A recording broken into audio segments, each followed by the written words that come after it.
Welcome to a voyage of discovery and awareness of the richness, the diversity, and the often surprising nature of living with the land. Our journey begins as dramatic and sudden changes are sweeping over the land. The approaching storm may seem violent and destructive to us, but to nature, it's a new beginning in the cycle of life. Beneath the surface of the land, roots trap water from the flowing mud, extracting precious nutrients and minerals. These elements, when combined with sunlight, create the diverse living systems of our planet. One of those living systems is the rainforest, home to the most amazing concentration of life on our planet. These dense and beautiful forests cover only a tiny portion of the Earth's surface, but they contain more than half of its plant and animal species. Rainforests are also extremely rich and productive living systems, providing us with oxygen, food, medicines, and other elements essential to our lives. In the desert, nature has created a very different, but no less beautiful living system. And while this arid landscape may seem lifeless, it is very much alive. The plants and animals that have learned to survive in these harsh conditions make use of what little water they can find and avoid the scorching rays of the relentless sun. The American prairie once appeared as desolate as the desert, but over time, rainwater and nutrients gradually penetrated the hard surface of this land. Even the hooves of the mighty buffalo helped create the rich soil that would one day become home to the American farm. Of all the forces at work on the land, humans have had one of the most profound effects. The need to produce food for a growing world led to the enormous use and sometimes overuse of the land. In our search for more efficient ways to grow food, we often fail to realize the impact of our methods. Today, we're learning to live with the land, discovering better ways to grow food that will assure both human and environmental well-being. How will we meet tomorrow's growing needs for food production, yet still respect the needs of the land? Some of the answers are being discovered just ahead. To help us maintain these carefully controlled ecosystems, and for your safety, please remain seated in your boat at all times. Welcome to our living laboratories, where scientists from EPCOT and the U.S. Department of Agriculture are exploring innovative ways to produce bountiful harvests now and into the future. The tropics are home to the greatest diversity of plants on the planet. Many of these, like papaya, bananas, cacao, coffee, and rice, are well known around the world. These are just a few of the edible plants that have been an important source of nutrition for people living in the tropics. Many are rich in vitamins and minerals, while others are well adapted to growing in less than ideal conditions.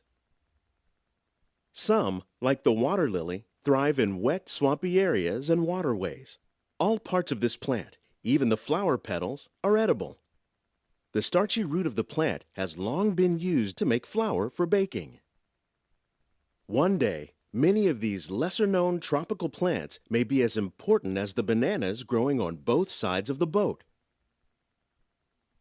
More than 28 million tons of bananas are eaten annually, making it the most popular fruit in the world. When we mention farming, you probably don't think of fish, but fish farming, or aquaculture, accounts for nearly half of all the seafood consumed globally. Tilapia, bass, and catfish, like the ones you see here, are three of the more popular crops raised by fish farmers. The sustainable system we're using here recycles the water in the tanks. As a result, we're able to save millions of gallons each year.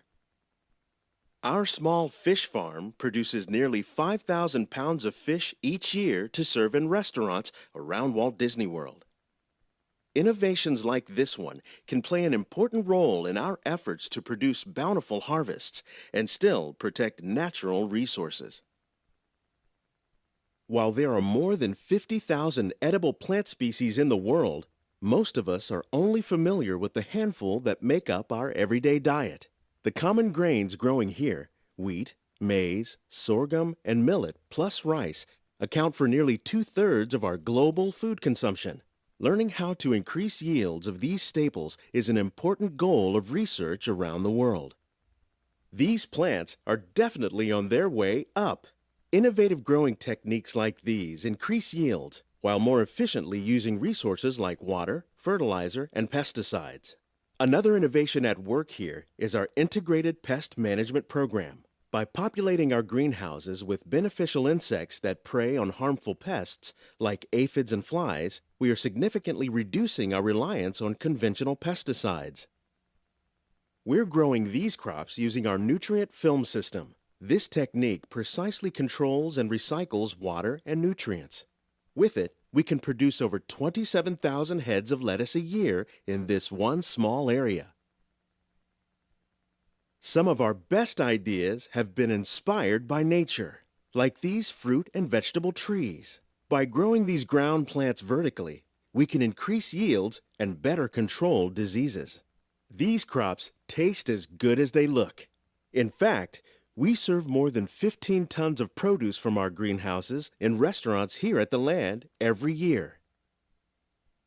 The future of agriculture may include innovative ideas like this vertical growing system. Plants grown in this way use a fraction of the space required by traditional growing methods. That saves water and increases production. The aquaponics system on your left combines hydroponics with aquaculture. The fish provide a natural source of fertilizer for the plants, and the plants help keep the water clean for the fish. It's another great way to produce more while using less. In our lab, EPCOT scientists are working with the U.S. Department of Agriculture on a number of innovative projects. The goal of these efforts is to produce higher yielding and better quality plants. These greenhouses represent just a fraction of the work being done worldwide to produce bountiful harvests for our growing population. Scientists, farmers, and even backyard gardeners are doing their part to improve the quantity and quality of foods that we all rely upon. Together, we can continue to find more ways to increase food production and protect our precious natural environment. Only then will we truly be living with the land. On behalf of Walt Disney World, we hope you've enjoyed this unique journey through our living laboratories. If you'd like a closer look, then check out the Behind the Scenes walking tour. It's a chance for the whole family to get up close and personal with the plants and growing techniques in our laboratories. Please keep your hands and feet inside the boat and remain seated until the boat comes to a complete stop. Please gather all your personal belongings, lower your head, and watch your step as you exit.